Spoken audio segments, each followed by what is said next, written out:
누가복음 5장 12절부터 26절의 말씀 제가 받들어 읽도록 하겠습니다.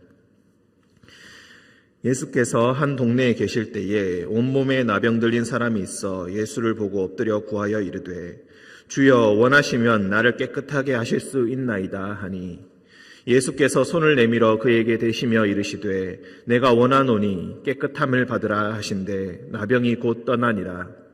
예수께서 그를 경고하시되 아무에게도 이르지 말고 가서 제사장에게 내 몸을 보이고 또 내가 깨끗하게 됨으로 인하여 모세가 명한 대로 예물을 드려 그들에게 입증하라 하셨더니 예수의 소문이 더욱 퍼짐에 수많은 무리가 말씀도 듣고 자기 병도 고침을 받고자 하여 모여오되 예수는 물러가사 한적한 곳에서 기도하시니라. 하루는 가르치실 때에 갈릴리의 각 마을과 유대와 예루살렘에서 온 바리새인과 율법 교사들이 앉았는데 병을 고치는 주의 능력이 예수와 함께하더라. 한 중풍병자를 사람들이 침상에 메고 와서 예수 앞에 들여놓고자 하였으나 무리 때문에 메고 들어갈 길을 얻지 못한지라. 지붕에 올라가 기와를 벗기고 병자를 침상째 무리 가운데로 예수 앞에 달아내리니 예수께서 그들의 믿음을 보시고 이르시되 이 사람아 내 죄사함을 받았느니라 하시니 서기관과 바리새인들이 생각하여 이르되 이 신성 모독하는 자가 누구냐 오직 하나님 외에 누가 능히 죄를 사하겠느냐. 예수께서 그 생각을 아시고 대답하여 이르시되 너희 마음에 무슨 생각을 하느냐 내 죄사함을 받았느니라 하는 말과 일어나 걸어가라 하는 말이 어느 것이 쉽겠느냐. 그러나 인자가 땅에서 죄를 사하는 권세가 있는 줄을 너희로 알게 하리라 하시고 중풍병자에게 말씀하시되 내가 내게 이르노니 일어나 내 침상을 가지고 집으로 가라 하시매 그 사람이 그들 앞에서 곧 일어나 그 누웠던 것을 가지고 하나님 앞에 영광을 돌리며 자기 집으로 돌아가니 모든 사람이 놀라 하나님께 영광을 돌리며 심히 두려워하여 이르되 오늘 우리가 놀라운 일을 보았다 하니라. 아멘. 기도하겠습니다. 사랑과 은총이 충만하신 주님, 오늘 아침에 이 새벽에 주님께서 우리를 불러주시고 우리를 깨워주시고 주님의 말씀을 듣게 하시니 참으로 감사합니다. 주님을 찬양할 수 있는 목소리를 오늘도 낼 수 있게 하시니 감사합니다. 주님께 기도할 수 있도록 무릎 꿇을 수 있는 무릎을 주시니 감사합니다. 주님 앞에 손 모을 수 있도록 하시니 참으로 감사합니다. 어떤 상황이 있든지 내 마음으로 주님 앞에 나아갈 수 있게 하시니 참으로 감사합니다. 이 감사의 시간, 주님 앞에 더욱더 감사와 기쁨이 넘치는 시간 되게 하시고 주님의 말씀을 들을 때에 그 말씀이 우리 마음속에 뿌리 내려서 오늘 하루를 어떻게 살아가야 할지 깨닫게 되는 귀한 하루 되게 주님, 귀한 시간 되게 주님 인도하여 주옵소서. 우리 가운데 몸과 마음의 질병으로 인하여서 고통받는 자들이 있사오니 주님께서 찾아가 주셔서 위로하여 주시고 각자의 사정으로 힘들어하는 그 모든 상황 가운데 주님의 능력으로 말미암아 능히 승리할 수 있는 우리 모든 성도님들 되게 주님 인도하여 주옵소서. 거룩하신 예수님의 이름으로 기도합니다. 아멘.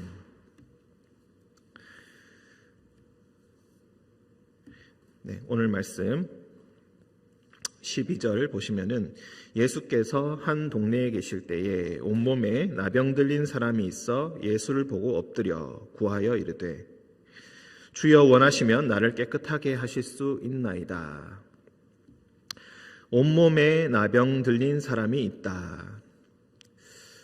제가 말씀을 전할 때 항상 설명하다시피 여기서 나병 걸렸다라고 하면은 우리는 흔히 한센시병을 이야기합니다. 그런데 여기서 보통 성경에서 말하는 나병이라는 것은 한센시병을 이야기하는 것이 아니고 그것도 포함하여서 악성 피부 질환 그 일체를 나병이라고 칭합니다. 그래서 레위기 13장과 14장을 읽어보시면은 이 나병 걸린 사람, 나병이 걸렸을 때에 어떻게 해야 하는가 그것에 대해서 이야기하고 있는데 항상 제사장에게 나아가서 나병이 나았는지 안 나았는지를 점검하는 그런 모습을 볼 수 있습니다.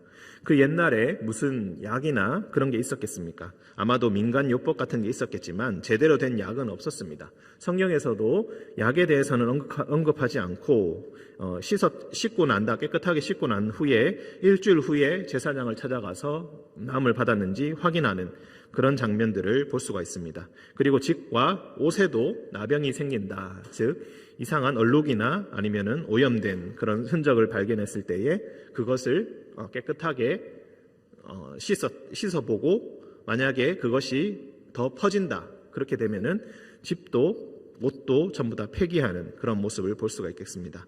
공동체 내에 이런 전염병 이런 것들을 확산하는 것을 막는 그런 장치라고 우리가 생각할 수가 있겠습니다.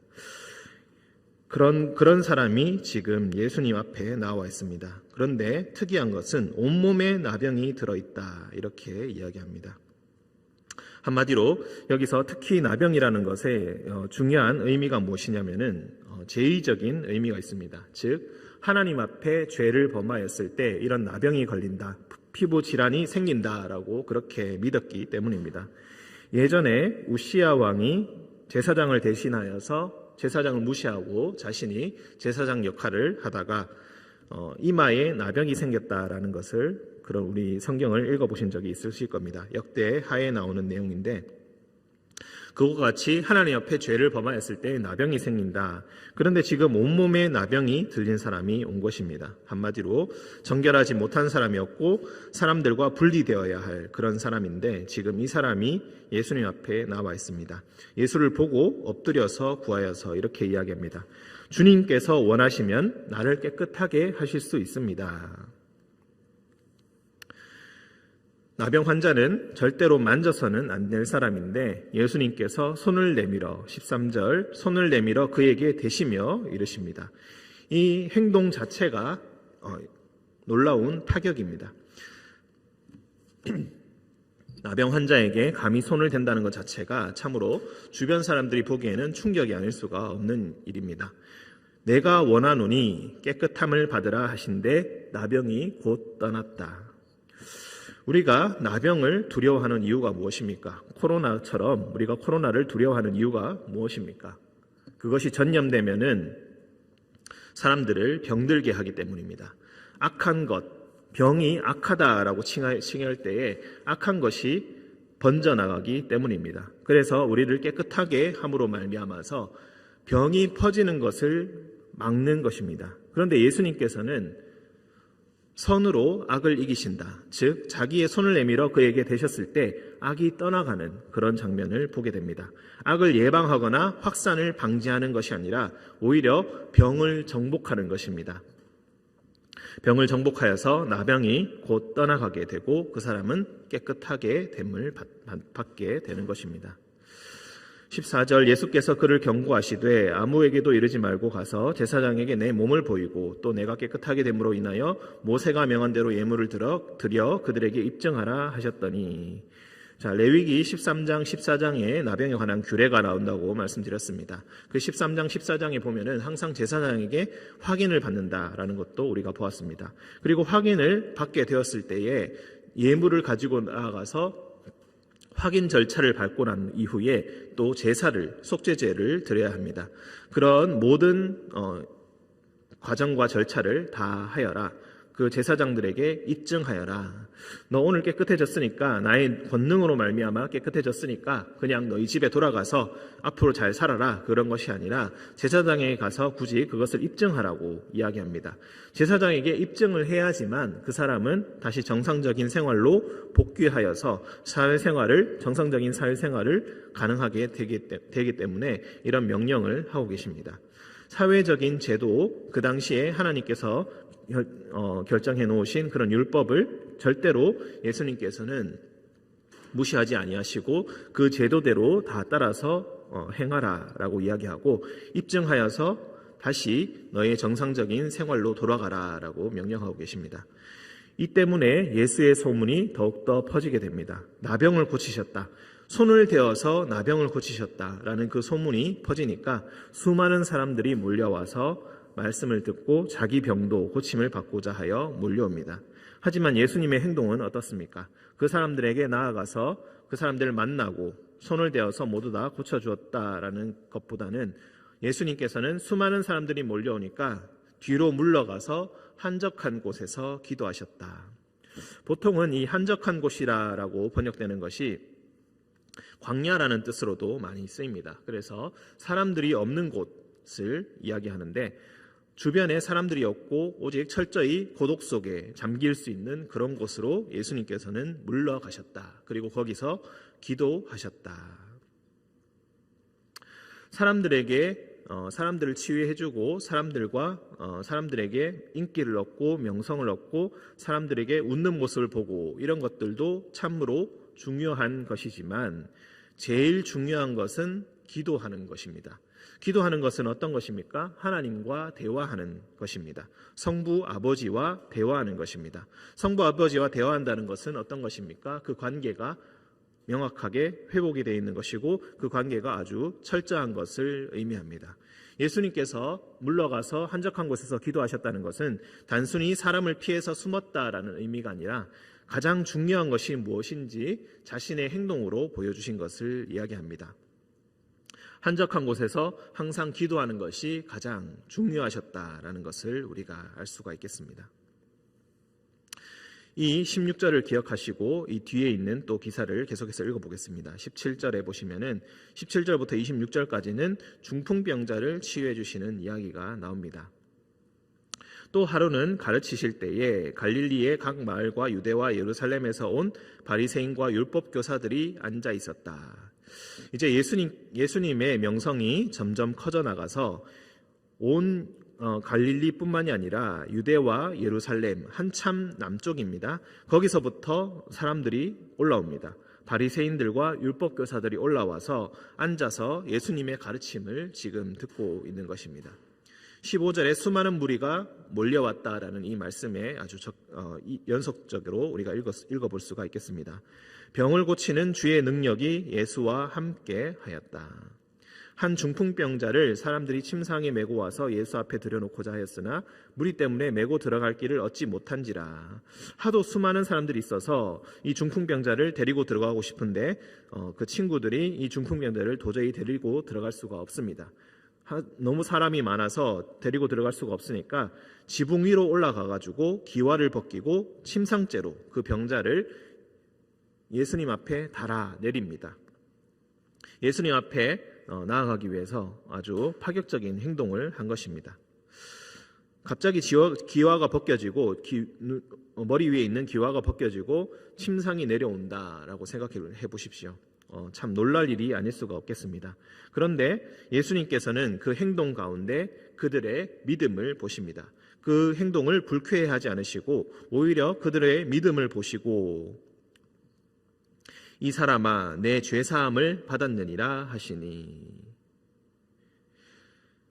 자, 그들의 믿음을 보셨다. 이 죄인과 이 중풍병자와 그 친구들의 믿음을 보셨다.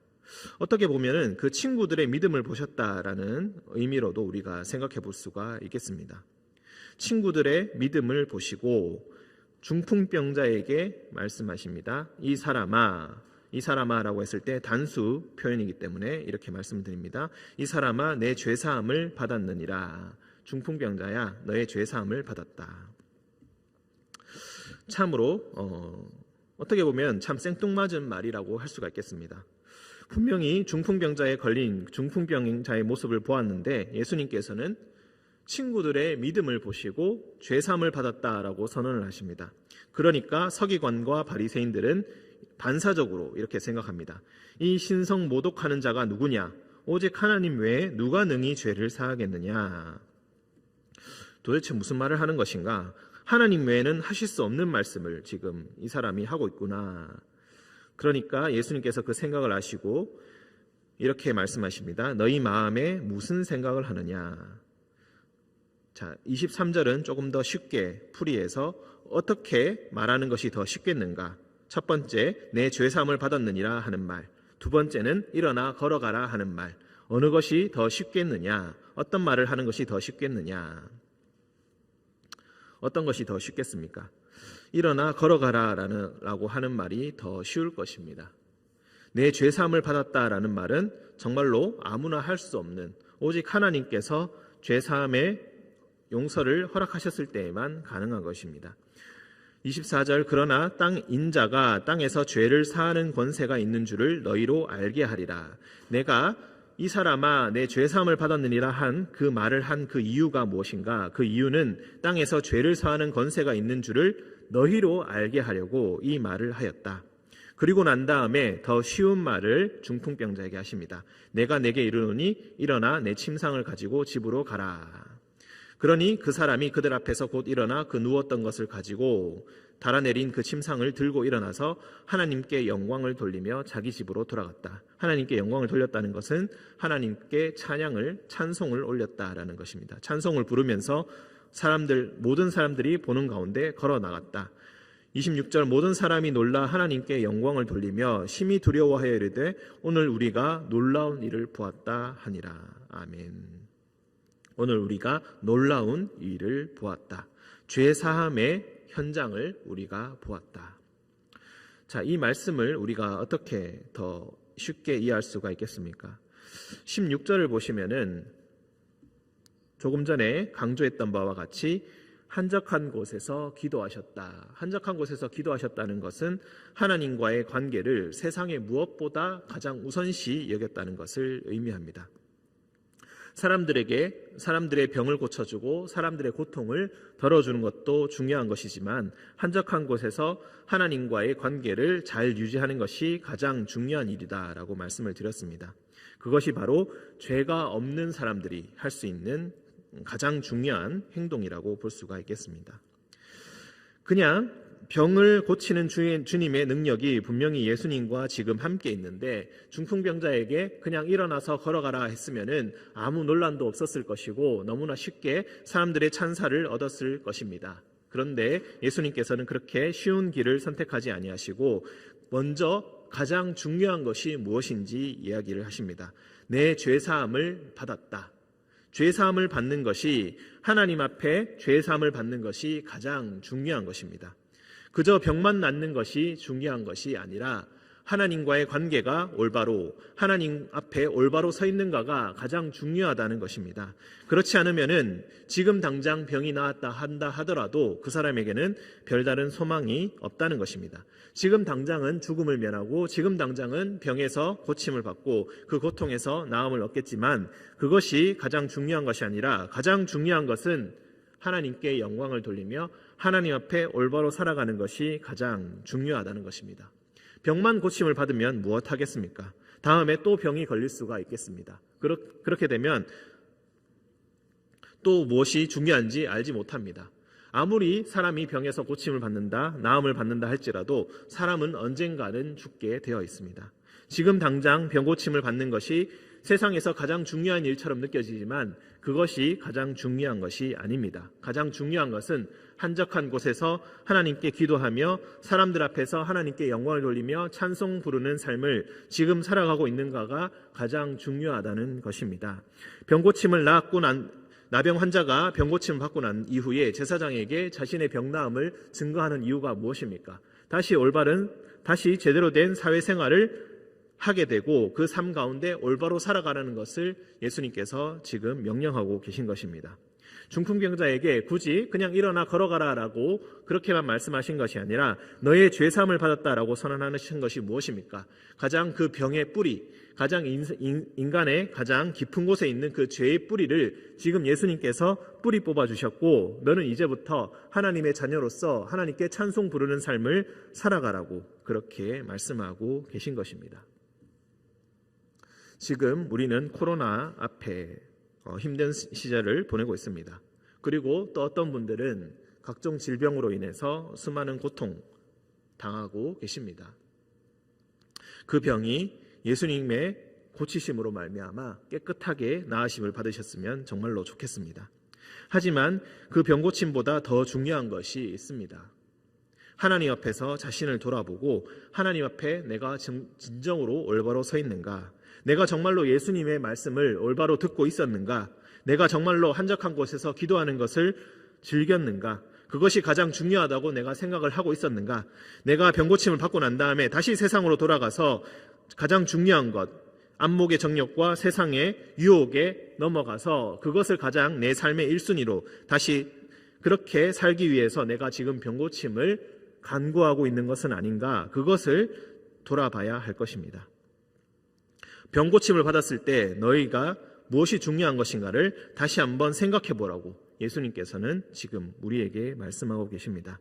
그리고 예수님께 기대하는 것이 무엇인가를 다시 한번 생각해 보라고 하십니다. 단순히 예수님께서는 다른 의사들과 같이 또 다른 병고침을 일으키는 기적을 일으키는 그런 사람들과 같은 그런 무리가 아니라, 그런 사람이 아니라, 그저 신통방통한 그런 사람이 아니라 죄사함을 뿌리 뽑는 그 역할과 그 사명을 하나님 앞에 감당하기 위해서 우리에게 보내지신 분이라는 것입니다. 그래서 그분은 죄를 그리고 그 병을 손을 대어서 고치실 수 있는 분입니다. 그가 손을 대셨을 때 병이 예수님께 전염되는 것이 아니라 예수님의 능력과 하나님의 능력이 그 병자에게 전염되는 것입니다. 그래서 그 사람이 깨끗함을 받게 되는 것입니다. 그러니 예수님 앞에 나아와서 기도해야 할 것입니다. 예수님의 손대심을 간구하여야 할 것입니다. 그리고 그 의미가 무엇인지 제대로 깨달아야 할 것입니다. 고통 가운데 있으신 형제자매님들, 그 고통 가운데서 예수님의 음성을 듣는 오늘 하루가 되시기를 주님의 이름으로 간절히 축원드립니다. 함께 기도하겠습니다. 사랑과 은총이 충만하신 주님, 나병 환자를 고치시고 중풍병자에게 죄사함을 선언하신 주님, 땅에서 죄를 사하는 권세가 있으심을 선포하시기 위해서 오셨다는 것을 우리에게 알려주신 주님, 주님 앞에서 진정으로 나음을 얻기 원합니다. 우리의 몸의 질병과 마음의 질병뿐만이 아니라 우리 몸속에, 우리 마음속에 깊이 뿌리 박힌 죄의 뿌리까지 모두 다 말끔히 나음을 얻기 원합니다. 하나님 앞에 기도하며 하나님 앞에 찬송 부르는 삶을 살아가기 원합니다. 주님께서 우리에게 살아가라 명령하시고 우리에게 생명을 주시고 또한 병을 고쳐주셔서 다시 낫게 하셨을 때에 주님께서 우리에게 어떻게 살아가라 명하셨는지 다시 한번 생각하며 다시 한번 주님께서 주신 우리의 사명을 상기하는 그런 시간 되게 하여 주옵소서. 병고침을 간구하는 모든 형제자매님들에게 주님, 부디 병고침의 역사와 나음의 역사를 주님께서 허락하여 주옵소서. 주님, 고통으로 말미암아 하나님을 저버리는 그런 어리석은 행동을 하지 않게 주님께서 지켜주시고 그의 손을 붙들어 주시고 늘 함께 하신다는 것을 그들에게 알려주사 다시 한번 주님 앞에서 위로를 얻게 하시고 희망을 얻게 하시고 소망을 얻게 하여 주옵소서. 부활의 희망만이 우리 가슴을 가득 채우게 하시고 그 희망으로 말미암아 이 세상의 모든 것들을 이겨낼 수 있는 새로운 힘을 허락하여 주옵소서. 주님께서 우리와 늘 함께하여 주심을 믿으며 거룩하신 예수님의 이름으로 기도합니다. 아멘.